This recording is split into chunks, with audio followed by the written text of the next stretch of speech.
We do want to reiterate that we do not have any confirmed cases here in our state.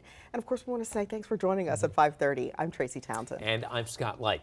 Breaks in the supply chain. So yeah, that sounds like CEO business speak, but this is something we're all going to be hearing more and more. And here's why.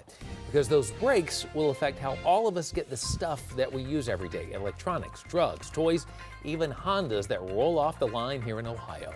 Honda, the Japanese manufacturers, even though they've come here and thank goodness, but they still rely heavily on parts from Japan, and China, over in Asia. And you look at somebody like the giant Whirlpool factory in Findlay, Ohio. Again, makes a washing machine every second or whatever the number is, some fantastic number. Made in USA, Whirlpool appliances, but hugely reliant on Chinese components. And I'm sure that's the kind of company that could be impacted by this as well. Dan Gilmore is an expert on supply chain manufacturing. He's very worried about the COVID-19 strain of coronavirus. And the reason's simple. China's the manufacturer to the world. As he put it, when China catches a cold, the rest of the world could get pneumonia. Oh, absolutely. You're already seeing and it started in the countries that are closest to China to begin with. So, for example, Hyundai out of South Korea has already curtailed production because of the lack of the needed parts out of China. Gilmore says here in the U.S., because supplies from China are also slowing down,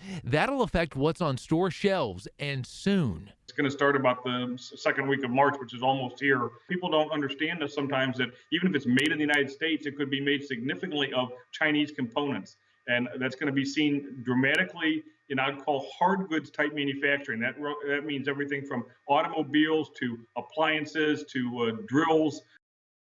So think about these numbers here. In 2001, China's share of global trade was just over 1%. By 2018, that number hit 34%. Wow.